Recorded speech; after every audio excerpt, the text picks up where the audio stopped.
Olá, muito boa noite a você. Eu sou Adalberto Piotto e seja bem-vindo ao Cenário Econômico pela TV Brasil, com emissoras públicas de todo o país.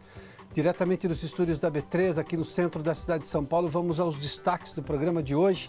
Nós tivemos uma declaração do ministro Paulo Guedes hoje que voltou a defender a abertura da economia, mas fez uma ressalva. Antes, a necessidade da reforma tributária, a simplificação dos impostos. Foi aplaudido por isso, inclusive. Na semana, a Bolsa se valorizou, o dólar recuou. Na verdade, o dólar até subiu um pouquinho hoje, mas no valor total da semana, baixou um pouquinho de valor. O governo arrecadou quase 450 milhões de reais, nós estamos falando de quase meio bilhão de reais, com mais um leilão de portos aqui na B3, foi hoje de manhã. E no estúdio, Guto Ferreira, da BDI, da Agência Brasileira de Desenvolvimento Industrial, conversa conosco sobre o momento da indústria e a indústria 4.0. Tudo isso no cenário econômico que já está no ar.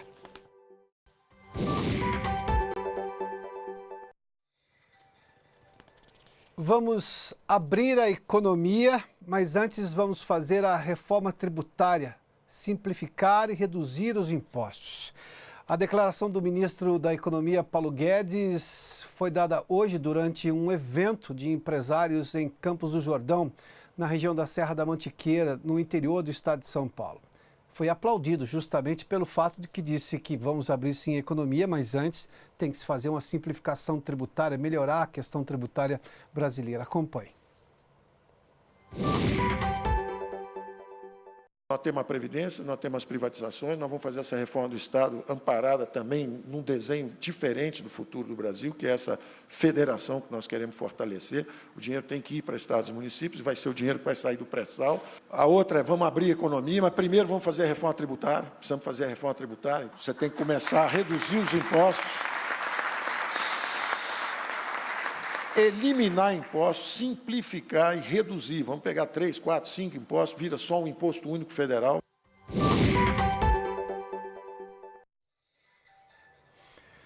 O ministro falou de um assunto que era extremamente reclamado pelos empresários brasileiros quando se diz que a economia brasileira é muito fechada. De fato, ela ainda é muito fechada, mas os empresários fazem uma reclamação de que o custo do Brasil é muito alto, sobretudo com a questão tributária, o valor dos impostos e a complicação para se arrecadar impostos no país. E que isso tira deles a competitividade em relação ao produto que vem de fora, o produto importado. Ou seja, pode-se abrir desde que se faça exatamente uma melhora no ambiente tributário. Foi exatamente isso que o ministro disse e por isso foi aplaudido. No evento, o ministro Paulo Guedes também voltou a fazer uma defesa da reforma da Previdência. Aliás, no mesmo evento estavam presentes o presidente da Câmara, Rodrigo Maia, e do Senado, Davi Alcolumbre. Ambos elogiaram justamente a nova articulação política do governo para defender e fazer andar a reforma da Previdência no Congresso. E o ministro Paulo Guedes fez questão de defender justamente dizendo que o momento é de salvar a atual Previdência, fazer um regime que tenha solvência no longo prazo, ou seja, que seja de longo prazo, sustentável no longo prazo, porque o custo, sobretudo, da aposentadoria, da Previdência Pública, hoje é muito alto e está quebrando.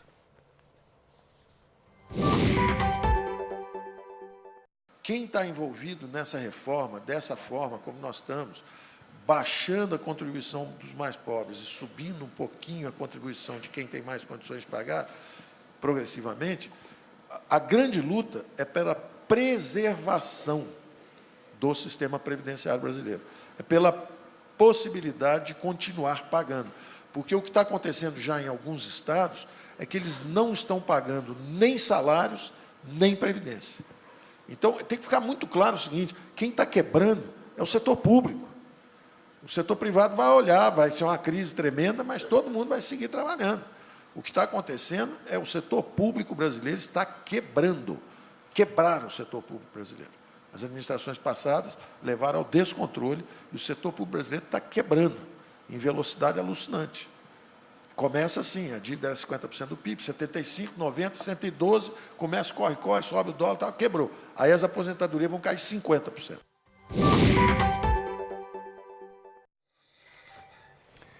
E essa nova maneira do governo de lidar justamente com a reforma da Previdência, uma articulação que está sendo encabeçada inclusive pelo próprio presidente Jair Bolsonaro, mais as declarações do ministro, a sinergia com os presidentes das câmaras legislativas, ou seja, da Câmara e do Senado, claro que tiveram repercussão na Bolsa. Hoje nós tivemos uma alta do Ibovespa, perdão, está aqui, olha. O Ibovespa hoje chegou com uma alta de 0,83% a 97.108 pontos. Próximo aqui da máxima do dia, na semana o Ibovespa se valorizou 1,78%. Tinha caído na semana passada depois de toda aquela barulheira e problemas políticos interferindo na economia. Se a gente olhar para as ações, à exceção da Vale, todas as outras subiram, Petrobras, Banco do Brasil, Bradesco e Itaú. Se a gente olhar para o dólar hoje chegou a subir um pouco, 0,40%. Isso é muito com relação a questões especiais, porque o investidor de dólar se recupera na sexta-feira, normalmente tem um investimento em dólar, visando, obviamente, se proteger de problemas futuros na semana que vem. Mas a gente teve uma alta, só que na semana o dólar caiu 1,08%, hoje fechou a 3,87, exatamente o valor da máxima. Bom, a indústria brasileira tem... Vamos nessa câmera aqui, agora sim. A indústria brasileira tem exibido altos e baixos nos últimos tempos, a gente tem falado disso sobretudo na questão da confiança dos empresários, mas é fato que do ponto de vista econômico ela tem perdido, tem desacelerado, tem crescido ainda. Se a gente pegar os dados de 12 meses, cresceu 0,5% agora no mês de fevereiro. Mas se eu pegar desde julho, o crescimento tinha sido acima de 3% nos últimos 12 meses. Isso é uma desaceleração que obviamente é preocupante. E fato é que a indústria brasileira ainda está com o desafio de ter o que se chama de indústria 4.0, o máximo de inovação que se tem hoje nesse começo de século. Eu falei sobre tudo isso com o Guto Ferreira, que preside a Agência Brasileira de Desenvolvimento Industrial. Aqui no Cenário Econômico, a entrevista você acompanha agora. Guto, bem-vindo aqui ao Cenário Econômico uma vez mais. Bom, vamos falar sobre inovação da indústria, mas eu não consigo falar de inovação sem antes entender de você o quanto que os últimos solavancos econômicos, na verdade a gente teve ali umas questões políticas que interferiram na economia, o quanto que isso mexe na decisão de uma indústria de fazer e aporte para fazer inovação, ou seja, para voltar a conversar com a indústria 4.0. A previsibilidade para a indústria é fundamental para ela determinar os seus investimentos. É óbvio que essa discussão da Previdência não impacta tanto quanto a tributária na questão do quanto eu vou investir em inovação. Mas o que é importante para a indústria nesse momento, para ela enxergar a 4.0 com viabilidade de fato, e não só no teórico, ela entender que há uma sinalização clara do governo, clara e verdadeira e a curto prazo de que algo será feito. Ou seja, você falou de previsibilidade e para ter previsibilidade eu tenho que ter uma certa calmaria para poder fazer planos de longo prazo. Nós tivemos uns solavancos nesses primeiros 3 meses, o que na verdade era até esperado, porque tem uma acomodação ali. Mas hoje, do ponto de vista, num comparativo simples entre nós e o mundo, o que já foi feito, você está na BDI já faz tempo, e o que está, pelo menos, sendo planejado para se fazer, qual é o nosso estágio atual? Eu acho que a gente está em um estágio intermediário, a gente não está nem tão atrasado e estamos longe do estar avançado. Mas hoje a gente já tem uma base sendo preparada. Tá, mas avançamos, por exemplo, de 2 anos para cá? Avançamos. Hoje, inclusive, Isso é importante.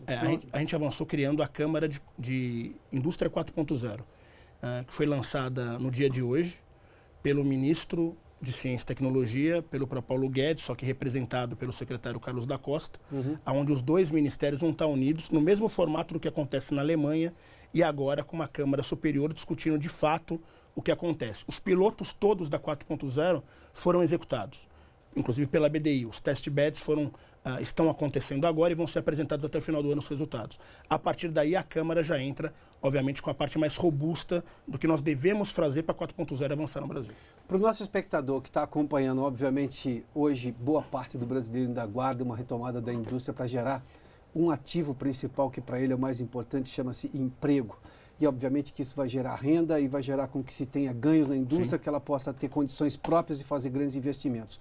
De onde vai vir o dinheiro hoje para fazer investimento? Porque, obviamente, eu tenho um problema de poupança no Estado, que hoje é devedor, o orçamento hoje é deficitário.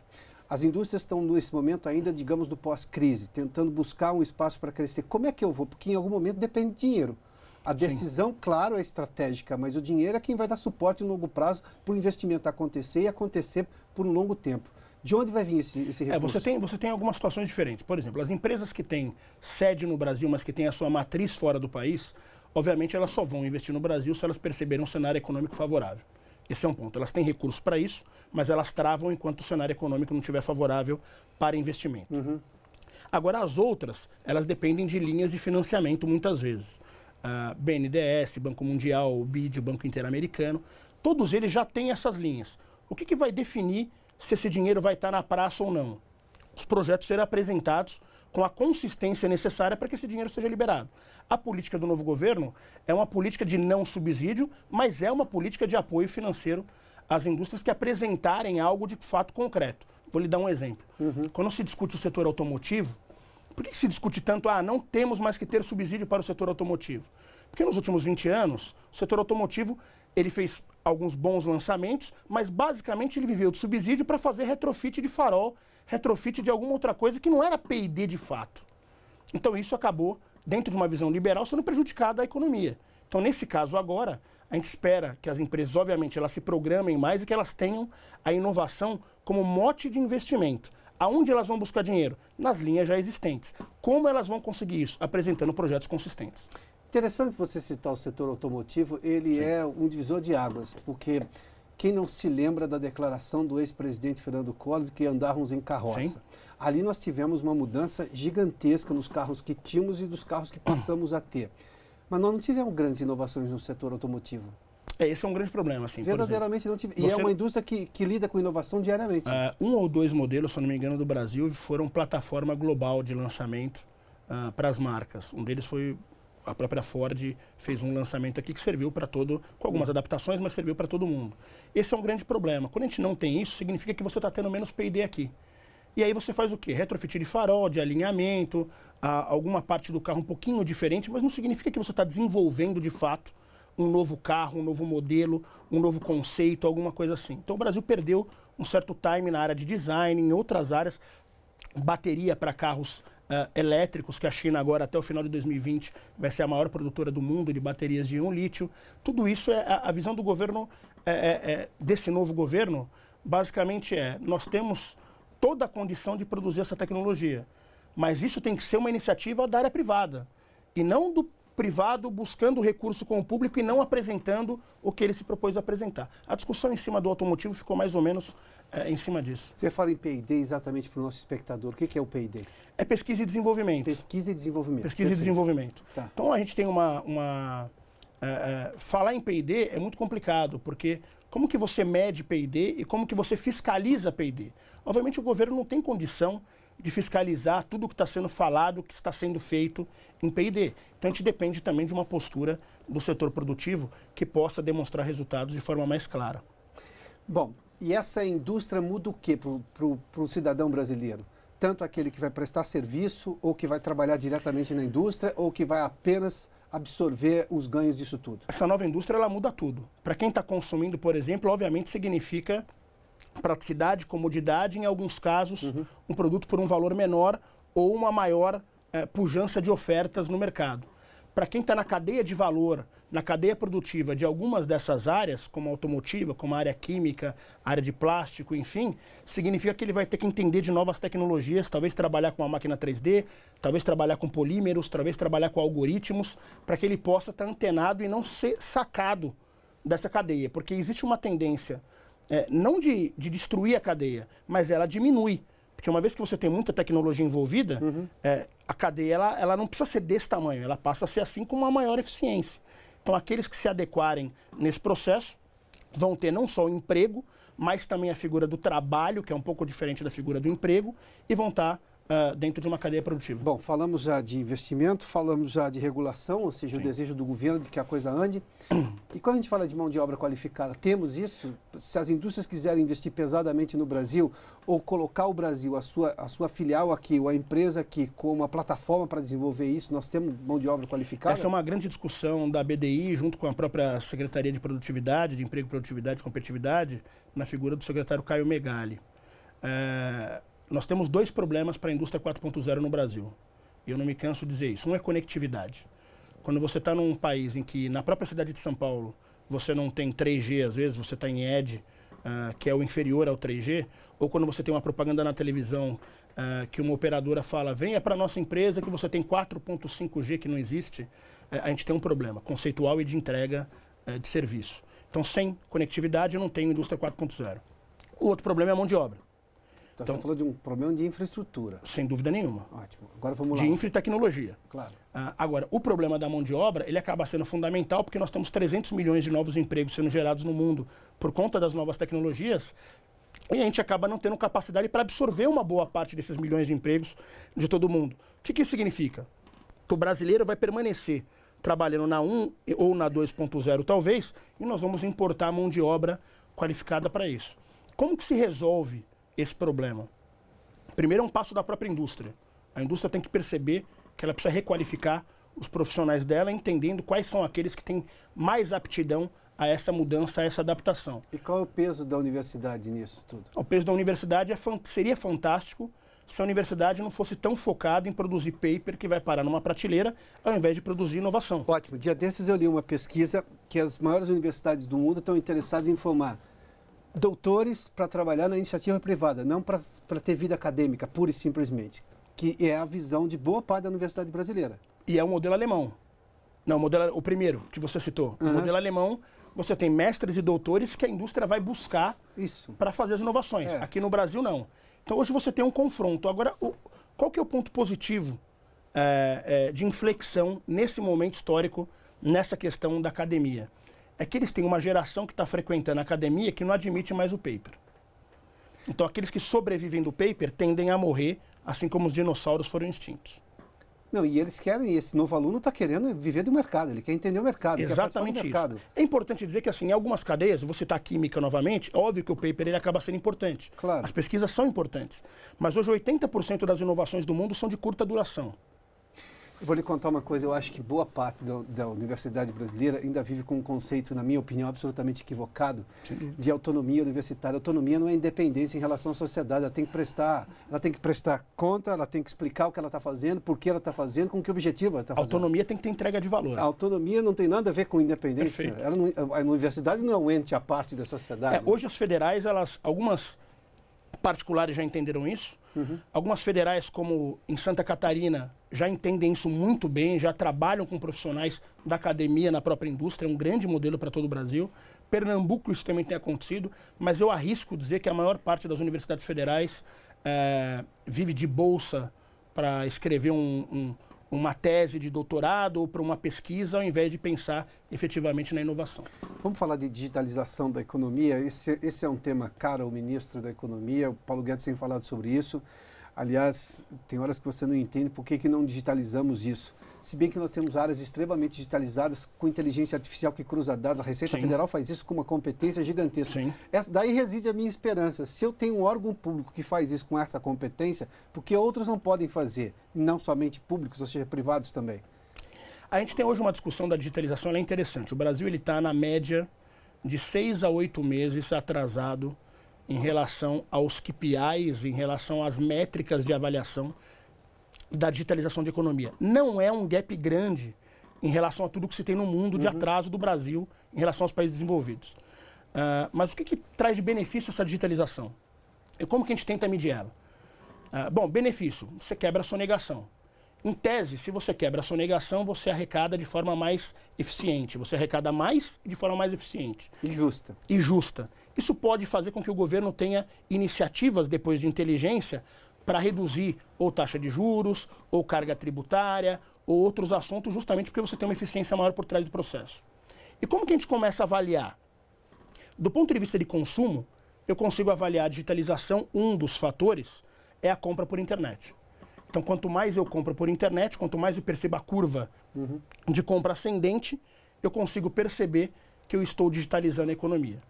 Quanto mais eu percebo que uma parte sensível do faturamento das empresas passa a ser da venda do e-commerce ou de qualquer outro meio digital, eu percebo que eu estou digitalizando a economia.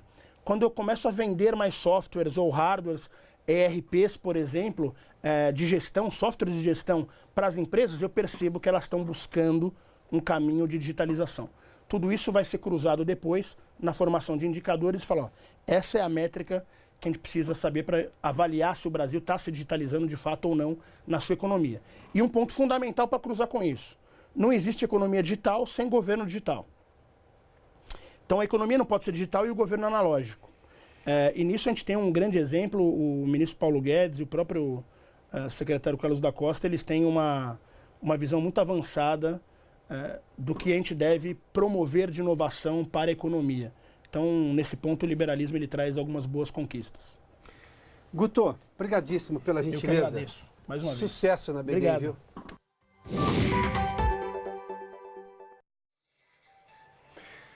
É sempre alentador ouvir o Guto aí, e toda a inovação que a indústria tem e, obviamente, essa cabeça para tentar fazer as coisas se convencerem ou convencerem as pessoas e fazer as coisas andarem mais rápido aqui no país.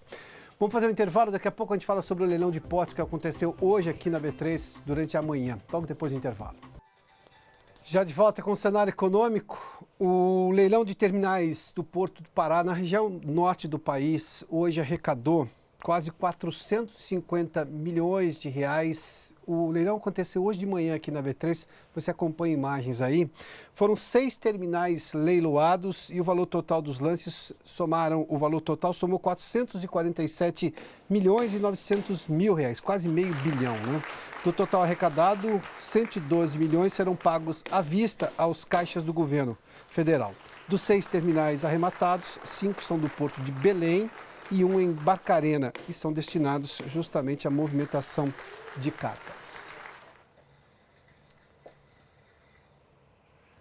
O governo considerou, obviamente, mais um sucesso nesse leilão aí, com a iniciativa privada arrematando todos os 6 terminais que foram leiloados. Bom, caiu o número de ONGs e associações no Brasil. Maurício de Almeida está conosco no Rio e tem detalhes desse estudo apresentado hoje pelo IBGE. Maurício, boa noite.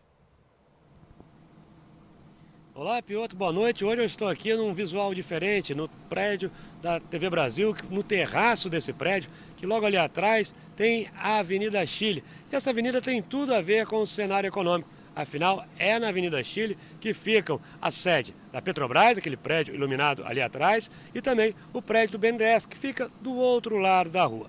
Mas agora vamos falar sobre o assunto para que eu fui chamado aqui no cenário econômico, sobre essa queda do número de ONGs no Brasil. Esse estudo do IBGE revelou que entre 2010 e 2016 aconteceu uma redução de 16,5% do número de organizações não governamentais e também de órgãos sem fins lucrativos aqui no Brasil. Isso representou uma queda, por exemplo, de 47 mil ONGs. Foram 47 mil ONGs que deixaram de existir. Em 2010, por exemplo, existiam aproximadamente 284 mil organizações não governamentais no país. Já em 2016, esse número recuou para 237 mil. Uma queda significativa de ONGs. Mas o curioso foi que, ao mesmo tempo em que as ONGs diminuíram, aumentou o número de funcionários em organizações não governamentais no país. Foi um acréscimo de 11,7%, que representou 2 milhões e 300 mil novos trabalhadores em organizações não governamentais. As ONGs que mais geram empregos, em primeiro lugar, estão as ONGs relacionadas com a saúde. Em segundo, as ONGs relacionadas com a religião. E as ONGs religiosas são as que mais existem aqui no país. Para você ter uma ideia, as ONGs religiosas são a maioria. Elas representam 35,1% de todas as organizações não governamentais brasileiras, aparecendo em primeiro lugar na lista. Bom, vamos despedindo dessa semana aqui do cenário econômico com esse visual diferenciado do centro do Rio de Janeiro. Certamente um visual bonito. Piotr, bom fim de semana para você.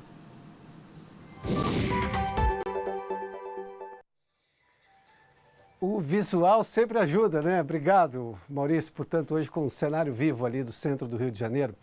Bom, vamos falar sobre o último assunto hoje. A inflação das famílias de baixa renda teve alta. Vamos dar uma olhadinha nos detalhes aqui. Olha, baixa renda é exatamente famílias com renda entre 1 e 2 salários mínimos e meio. Em março chegou a 0,49% de alta, mas se a gente pegar um dado de um pouco mais de longo prazo, nos 12 meses já chega a 4,88%. Se a gente pegar índices de famílias com mais alta renda, os 12 meses chegam em 4,30, 4,34% para ser preciso. Ou seja, as famílias de baixa renda estão tendo justamente uma inflação um pouco mais alta. A gasolina subiu para esse setor de 3,24%, E hortaliças, para quem vai à feira sabe, a alface está cara, né? 12,44%. Podemos encerrar, Renato? É isso?